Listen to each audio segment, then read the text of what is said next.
And hello everybody, today we're taking a closer look at some exciting new details released since my last video for the Just Trains Crewe to Preston route in Trains Sim World 6.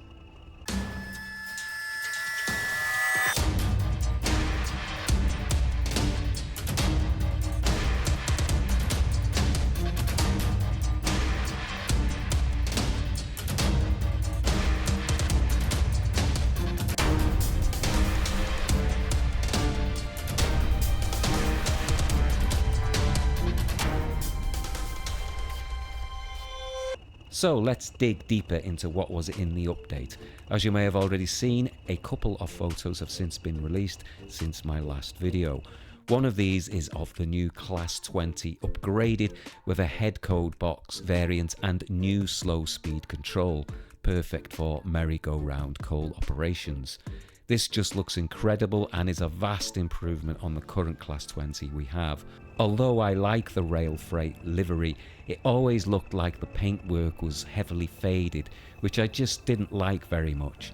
What I particularly like about the new variant is the domino head code box. For some reason I personally prefer the appearance these added to locos. Already confirmed, we also got a couple of photos of the new Class 86/4, a more powerful electric loco for high-speed passenger and freight runs along the West Coast Mainline.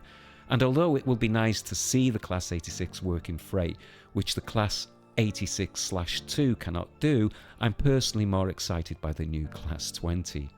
Additionally, the Class 47/3, the new subclass, comes with the external improvements and cab modifications, including slow speed control for coal wagons. No photos have been released of this as yet though. Also, the current HAA hoppers seen here will have upgraded livery and enhanced weathering. These may well be seen working the Deepdale line given their heavy use in domestic coal traffic.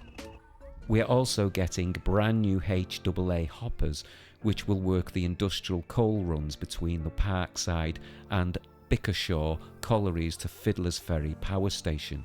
This brings me neatly on to the Deepdale branch line, Bickershaw and Parkside collieries and Fiddler's Ferry power station, which were newly announced. Now the main stretch of the West Coast Mainline between Crewe and Preston is roughly 42 miles, which is less than half of the Preston to Carlisle route, which explains why Just Trains have included these extensive branches and sidings along this route. It looks like it's going to be a very heavy coal intensive timetable. Starting from Preston, we have the Deepdale branch, which was originally about 5 miles long, though by 1986 only the section to the coal depot remained in use. The map here highlights the West Coast Mainline and the Deepdale line. Deepdale served as a coal depot for grading the coal and then redistributing the coal for domestic or industrial uses. Originally, it also served Preston's power stations, but by 1986 it was mainly used for domestic coal distribution, and with the decline of household coal and the closure of Preston's power stations, this led to the line closure in 1991. Moving south, we then have Bickershaw Colliery seen here on the map. This mainly supplied coal to Fiddler's Ferry power station, but also Deepdale. As you will see on the map, the route to Bickershaw from the main line to the south was different from the line that went north. Then further down we have Parkside Colliery.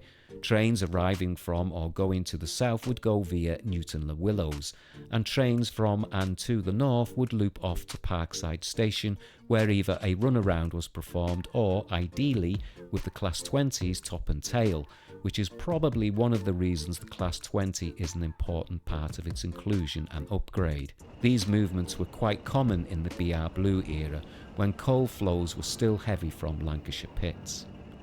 It made Parkside a bit of a hotspot. You'd have expresses hammering through on the West Coast Mainline, while freights were shunted in and out of the loops.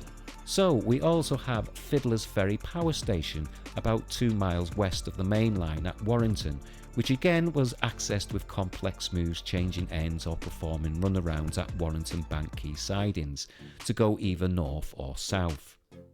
If you would like to take a look at what these locations looked like during the era, just use Google and you will find some amazing photographs including coal movements from this era.